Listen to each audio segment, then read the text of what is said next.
Jade plant एक सैकुलेंट plant है। ये पानी अपने लीव्स में और तने में स्टोर करता है। ये एक ऐसा प्लांट है जो आसानी से टोकरियों में लटकाया जा सकता है।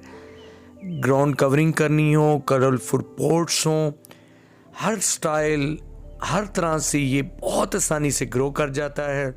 एक छोटी सी कटिंग लें, जिस तरह के पॉट्स हों, बोनसाई बनाएं, डिफरेंट शेप्स दें।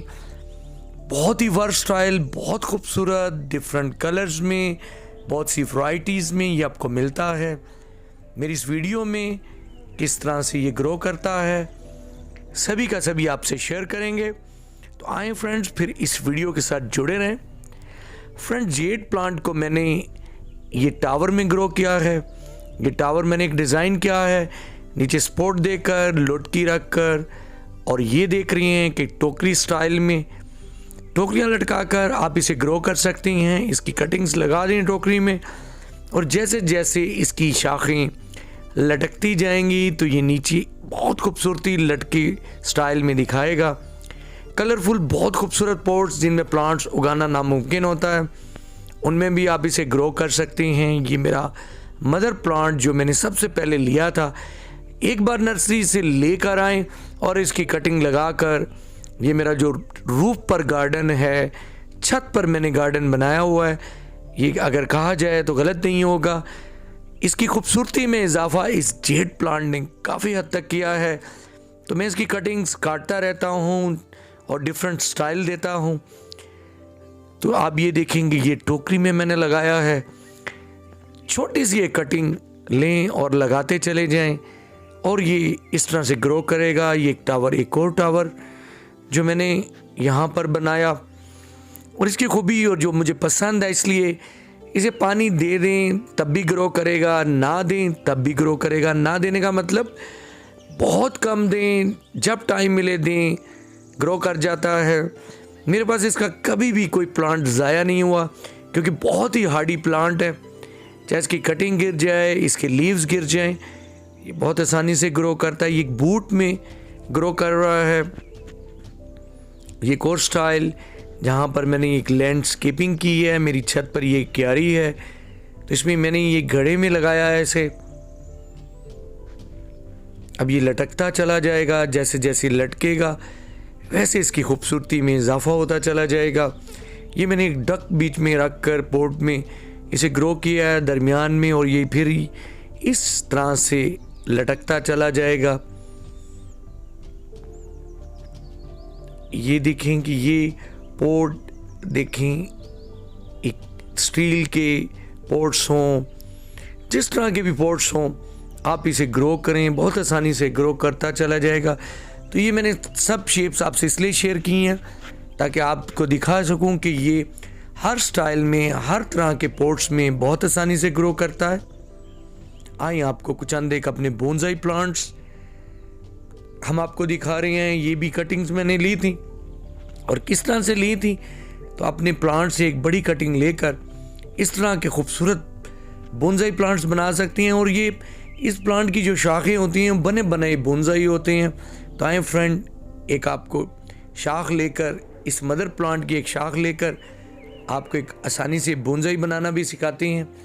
तो फ्रेंड्स, इस शाख का मैंने ये सिलेक्शन किया है, तो यहाँ से मैं कट करने लगा हूँ, और कट करने के बाद ये बना बनाया एक बोनसाई है।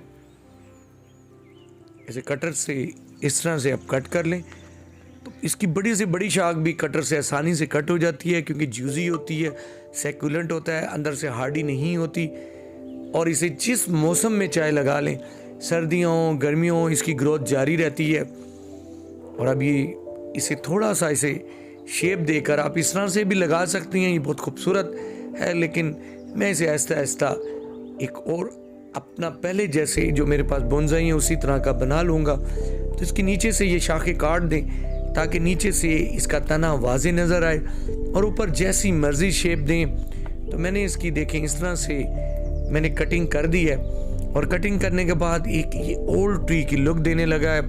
बोनसाई प्लांट्स को फ्लैट ट्रेज में, छोटे ट्रेज में लगाया जाता है, जिससे इनकी लुक बहुत ही नुमाया आती है। बोनसाई का मकसद ये होता है कि एक छोटे से ट्रे में एक बहुत ओल्ड ट्री नज़र आए। तो ये मेरा एक पोट है, मैंने ये नीचे ये कुछ स्टोन्स दिए हैं ताकि ये इनके साथ सहारा ले ले, और बाद में इसे यहाँ पर मट्टी को मैं फिल कर दूँगा, यहाँ पर स्टोन्स रख कर इसकी खूबसूरती को एनहांस कर दूँगा। तो ये मैं फिर कुछ दिन के बाद आपसे शेयर भी करूँगा।